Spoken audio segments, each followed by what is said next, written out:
to Adande, who's going to get us started with his research. Hi everyone, my name is Andoni. I'm a fourth year neuroscience PhD candidate at UCSF.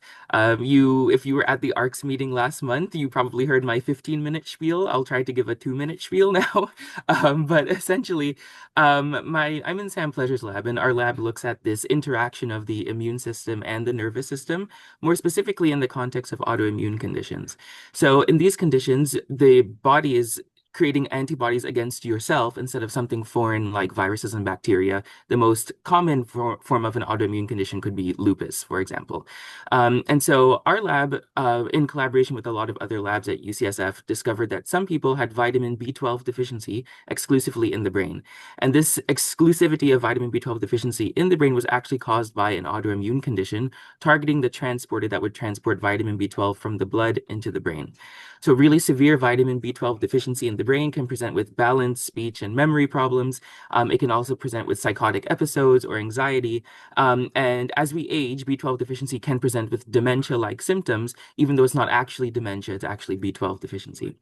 So my project has been looking at that in mouse models, and we're trying to sort of unravel not just what B12 is doing in the brain, but maybe what the pathway for B12 is in the brain. I have a lot of really cool data supporting some ideas. I've been able to fine tune even since the last update I gave the ARCS Foundation last month. I've been able to fine tune some cells in certain regions that I'm interested in targeting next. And I'm happy to discuss more, but I'm gonna go ahead and turn it off to our next scholar. Hi, everyone. I'm Christine. I am in the neuroscience program doing my PhD, but I'm also a sixth year in the MD PhD program. My thesis focuses on a fungal disease called valley fever, and part of what led me to study valley fever is that I'm interested in neuroinfectious diseases, and so valley fever is caused by a fungal pathogen that can spread to the brain. And I'm also a California native, and valley fever is one of those diseases that is on the rise, and it's a huge growing concern for Californians and a lot of citizens in the southwestern United States. And it's a lot due to climate change, both extreme wet weather and extreme hot weather, both exacerbate the spread of this fungus. Just some background, valley fever is caused by this fungus called coccidioides, and usually the disease is limited to the lungs, but in some people it will spread to the brain. And once it gets to the brain, these people have to go on antifungal medication for the rest of their life. And also have to have neurosurgical placement of a shunt to drain the fluid that surrounds the brain to relieve the pressure that will be elevated for the rest of their life. Some questions that I'm hoping to answer with my research is why do certain people get more extreme forms of this disease and how can we prevent it? And then to answer this, I'm using a technique called phage immunoprecipitation and sequencing, which basically allows me to express the proteins that are from this fungus and uh, use human samples and pull down antibodies that react to the fungus. So far, what I've done is I've been able to find a distinct antibody profile in the blood and in the fluid that surrounds the brain that's really specific and unique to valley fever. It doesn't overlap with other autoimmune disease, infectious diseases. And that's basically an opportunity to create a brand new diagnostic assay that's way more sensitive and specific. And another thing that I'm also working on is identifying the antibodies that allow for lifelong protection in these people. So something I didn't mention is that people who don't have that really extreme form of the disease, the people who are able to just get it and then recover, those people have lifelong protection. So there's really good evidence that we probably develop antibodies to this disease that allows us to prevent future infections. So I'm trying to isolate those antibodies. And it's also great also to see so many friendly faces. This is my second year as a scholar, so thank you again for a second year funding. And I'll pass it on to our next scholar. Hi, everyone. My name is Stephanie Brenner. Thanks so much for organizing this event and this meet and greet. I am a fourth year PhD candidate in bioengineering with Dr. Simon Little. And in Simon's lab, we study Parkinson's disease and closed loop deep brain stimulation therapies for Parkinson's. So a lot of people know the more telltale signs of Parkinson's disease with tremor or slowness or difficulty with movement. But a very large portion of people with Parkinson's disease, up to 40%, also have significant non-motor symptoms, primarily apathy or issues with impulse control. The therapy for Parkinson's disease starts out being taking dopaminergic medication, and that medication can often eventually lead to new problems with impulse control or addictive behaviors. And so advanced Parkinson's disease leads to having a deep brain stimulation implant, which provides electrical stimulation to the part of the brain that is being problematic with this lack of dopamine. And so, what I'm looking for are specific neural signals that relate to healthy decision making and healthy motivation in people that can then be used as a target in your stimulation therapy.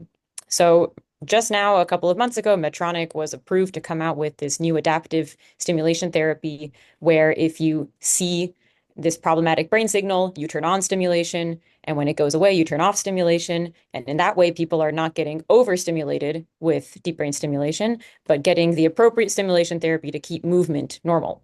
So I'm hoping to do a similar thing with non-motor symptoms, where if I find a particular neural signal of healthy, motivated decision making, you can use that as the target for this closed loop therapy.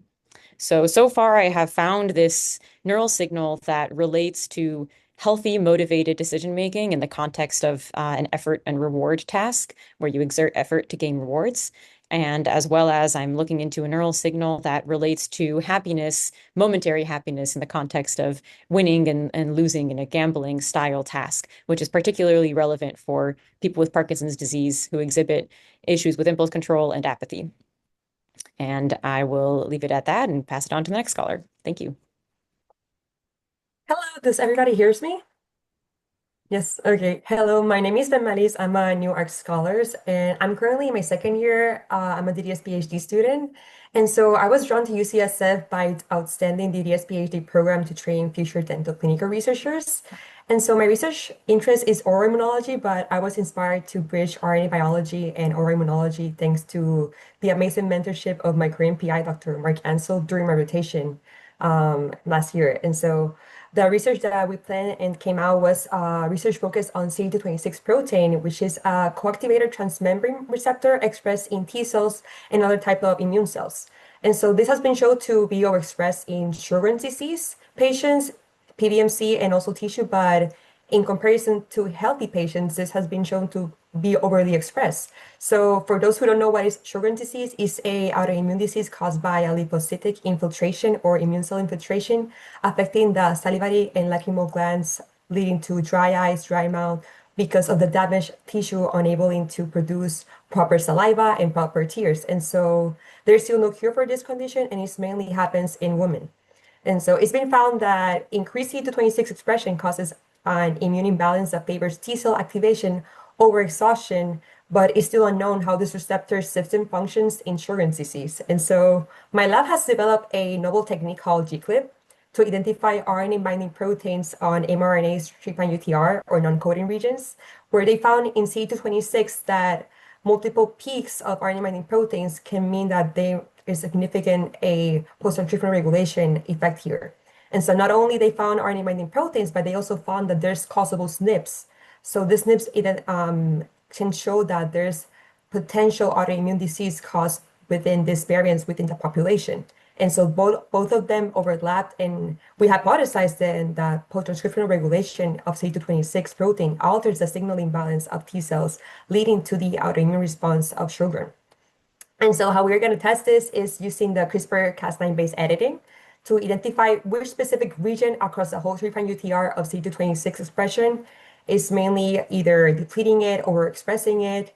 And then after finding the specific region, we aim to identify those specific RNA binding proteins that then eventually we will use to create a mouse model to see the overcome of the Sjogren disease in the mouse. And so currently we are starting to validate the base editors. We are validating the guides, and also I've been trying to characterize the amount of CD226 expression in different immune cells within the salivary glands of Sjogren disease. And so that's kind of the up-to-date progress that I've been doing. And so this research, I hope that it will open the door for novel RNA-specific therapy for Sjogren disease by controlling T cell activation in autoimmunity, but also can open the door for other type of autoimmune diseases. And so I wanted to thank the Art Scholar, not only for supporting me and supporting my research, but getting to have this opportunity to share my science and see other colleagues' science. And because of the whole situation going on, this is a way to us to connect and stay positive and be ambitious. And so I'm really grateful for this amazing opportunity. And so I'll pass it to the next person. Hi, everyone. My name's Micah. I'm a fourth year in the biochemistry, or tetrad as they call it in UCSF program. I'm in Dr. Kavan Shokat's lab. And briefly to talk about what I'm doing and what we're doing in the lab is we're trying to uncover a lot of the dark proteome. And so what do I mean by dark proteome? So the proteome is all the proteins in our cell that allow it to function in its healthy and normal state. And so when I say dark proteome, I mean the part of the proteome that we either don't know what these proteins are doing in the cell, or we don't have tools to study them more effectively. And so there needs to be some type of technology development in order to study more closely what are the functions of these proteins. And so one way our lab specifically goes about tackling this part of the proteome or these proteins is by developing small molecule compounds in order to inhibit, either activate or inhibit these proteins from functioning. And so there's a lot of mix of different methods in our lab. We incorporate synthetic chemistry, organic chemistry to develop the compounds, and then we also test them in cells in order to interrogate the function of these different proteins. And so one class of proteins that I'm focused on specifically are called GTPases. And so our lab has long been involved in different chemistry efforts to develop drugs against GTPases. And then now we're trying to expand our technology to target the whole family. And so a lot of these GTPases, either the function's unknown or there are just no small molecule tools in order to use to interrogate their function more closely. And so why, might that be important? Well, having small molecules against proteins, there are two main reasons. One, you could imagine, is the clinical aspect. And so are these proteins mutated or amplified in cancer? And then these tools might translate to therapies down the road. And then the other reason is that we can actually use these chemical tools to interrogate their function at precise time points. So traditionally, we've used genetics in order to knock out the gene which encodes for our protein in order to study its effect. And this is on the time scale of days. And so, if your protein's functioning on a smaller time scale, you're not able to capture that with genetics. However, with small molecule compounds, in order we can treat the cells and immediately see if there's any effect. And so having these probes, we like to call them, allows us to see on the time scale down to seconds and minutes what are the function of these proteins when you perturb the cell in different ways. And so I'm working on GTPases, and there are others in our lab collaborating with me on the GTPase project and other proteins we like to tackle in the lab. And so far, I've identified my lead compounds and now on the stage of testing them in cells. So kind of an exciting step in order from my moving from my chemistry now to more of the impact-driven biology experiments, which will be exciting in the year ahead.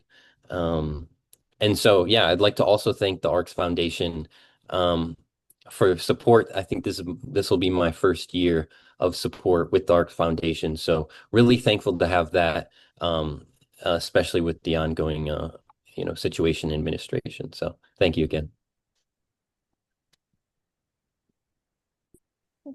Hi, my name is Gina, and I am a second year in the biophysics program here.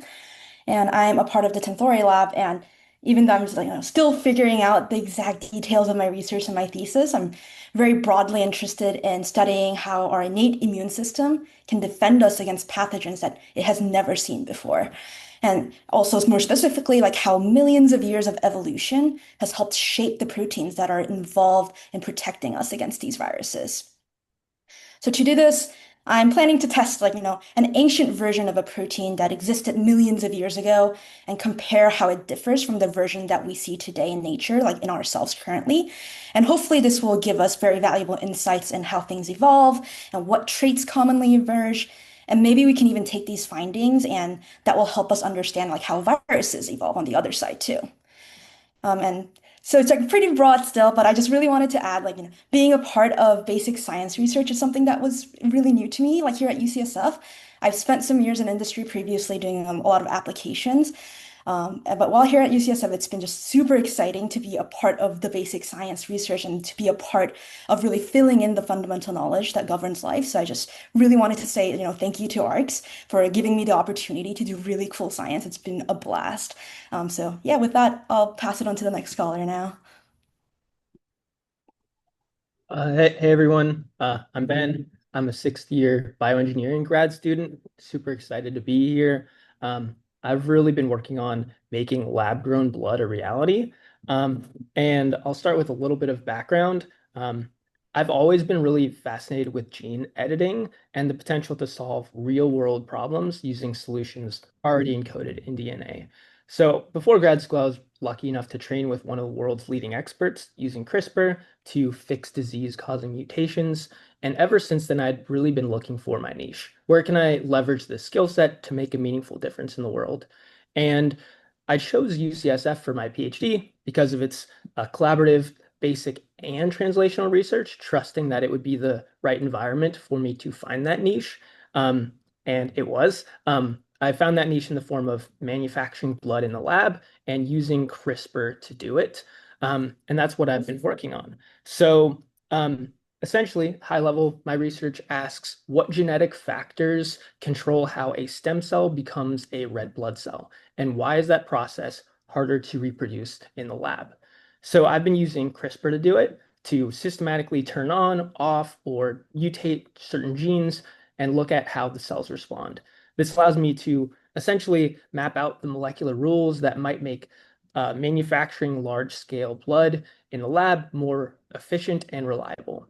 Um, and it's been going pretty well, actually. I just completed, I think, the world's first genome-wide screen in red blood cell differentiation. So super excited with that. Um, and I feel like I'm kind of lucky that blood is something that everyone can kind of already understand the importance of. We could all eventually need it at some point, but there's a shrinking donor supply, and very real people die because they don't get blood, or they don't get enough, or they don't get it in time. And that's a solvable problem, in my opinion. And that's what I'm aiming to do, solve that problem. So I want to end by saying thank you to the ARCS Foundation and really everyone here. I'm super honored. This is my first year. And I feel like being an ARCS scholar has provided a whole lot of security in these very strange and uncertain times with funding and everything else. So it shows that you all believe in my science and believe in me. And that's incredibly validating right now. So I want to say thank you. And because of your support, I can do what I love, which is doing science and trying to make the world a better place through it.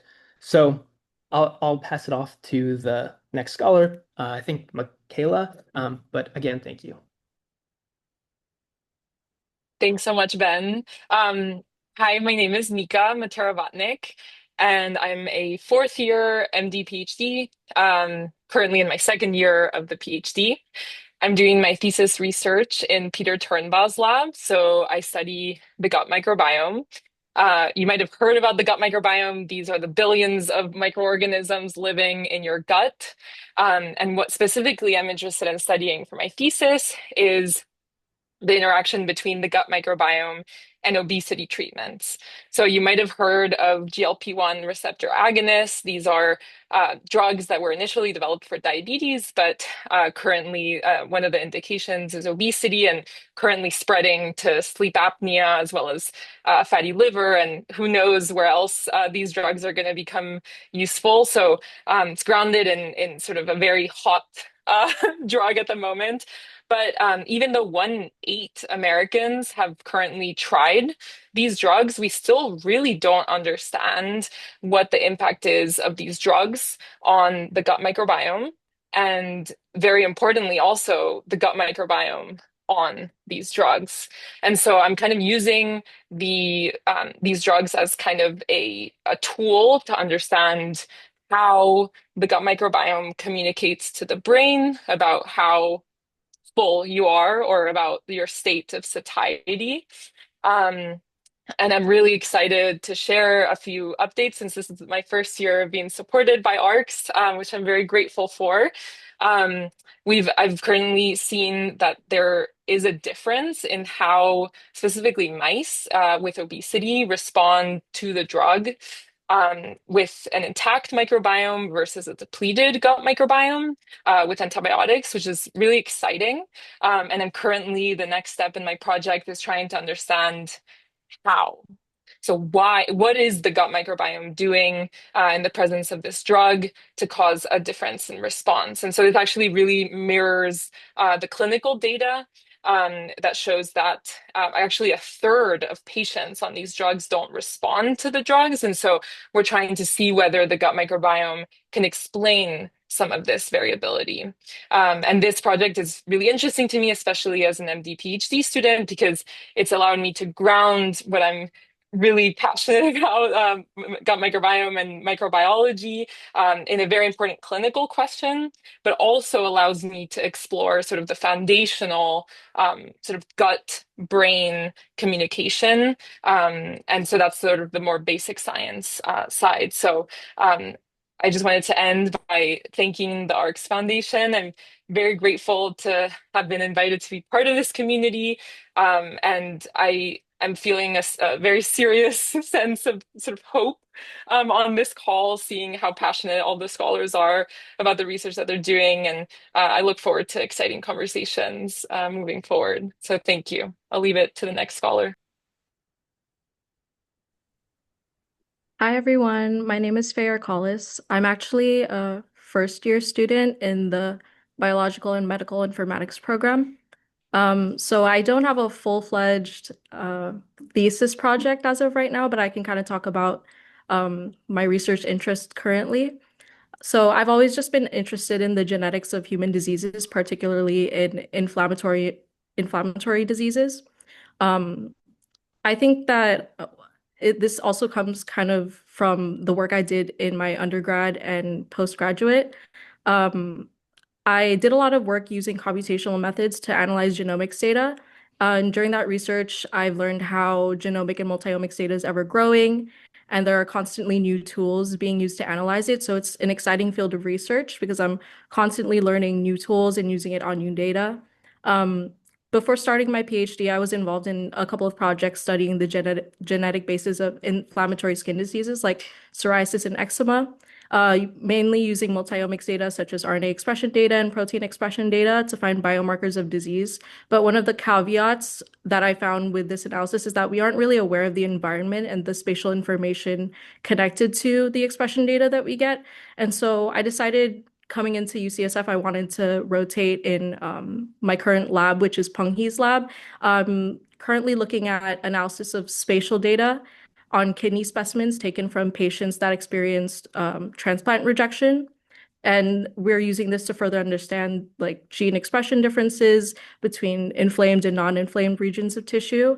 And so I hope that with the spatial analysis I'm doing, it can really help us understand gene expression in relation to a cell's location and interaction with other cells. And so I'm really excited to be involved in this project using spatial transcriptomics data.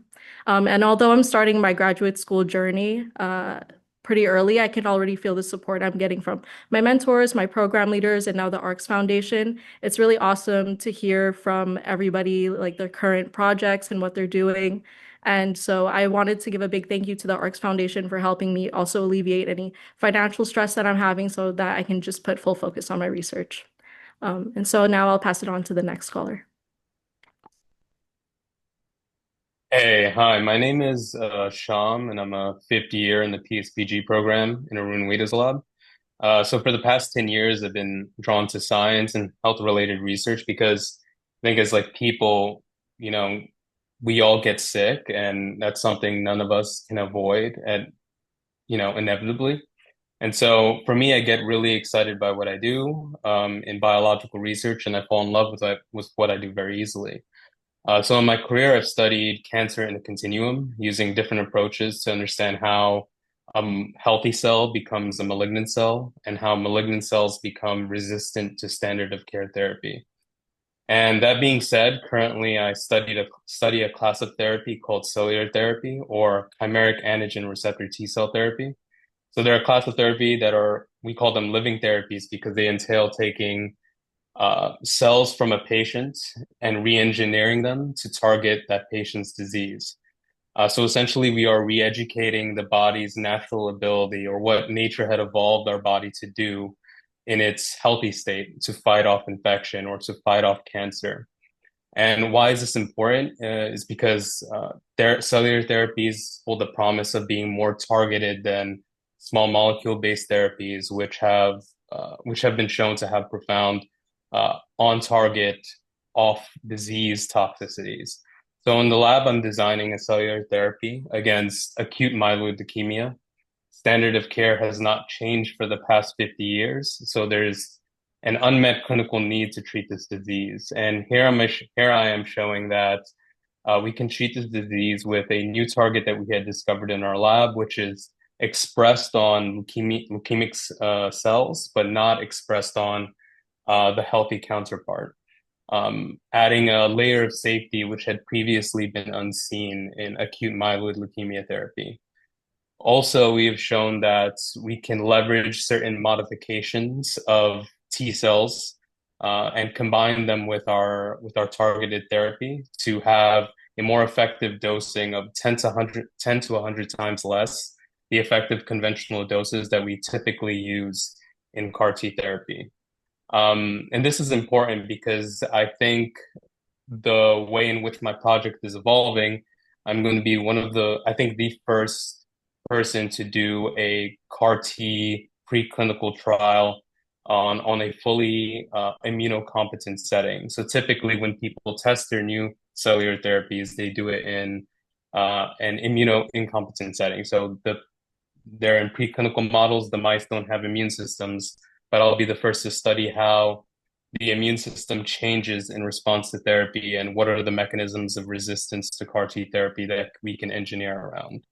And so I think I'm in a very good spot in UCSF because this is sort of like a wellspring for cellular therapy and for personalized therapy. And so, yeah, I'll hand it off to the next speaker. Hi, everyone. My name is Vanna. I'm a sixth-year graduate student in the Tetrad program, and I'm doing my thesis work in Sophie Dumont's lab. So in our lab, we're really interested in cell division, which is an essential part of multicellular life. And despite all that we actually do already know about it, there's still so much to uncover about the biophysics and the mechanics of this cell division process itself. So for me, watching cell division and being able to see DNA get grabbed on, pushed, aligned to the center of a cell, and then split apart by these rope-like microtubule structures that kind of look like my fingers here, it was so striking that I just wanted to look at it more and more. So the question that, the key protein complex that I study is something called the kinetochore. And it's a complex that has to hold on to those rope-like microtubule structures and also hold on to the DNA so that it can transmit force and split that DNA. And in my work, I specifically ask, how does the kinetochore structure actually keep itself together in order to perform these functions under large cellular forces without breaking apart? And what we found over the past few years is that kinetochores are actually very deformable, but also elastic materials. And that's really important for it to be able to keep its shape together. But also that the DNA's material properties itself is super important for the kinetochore's structural integrity, but also for the kinetochore's ability to grip onto those microtubule structures. And overall, this actually helps us lay down the framework for being able to study the material properties and the mechanics of how these mitotic protein complexes work, not just for this protein, but hopefully to study more protein complexes as well. And more broadly, can allow us to understand how diseases can impact these material properties for the kinetochore and how cancerous cells can take advantage of changing these material properties and allow itself to proliferate. This gives us a better baseline for future work, hopefully, on how to specifically target disease cells for better therapies. And this is actually my first year as an art scholar, so it's definitely a huge honor to have support to do more of this kind of research and for me to be able to share this story to you all, but also more broadly to the cell division field itself. Thank you.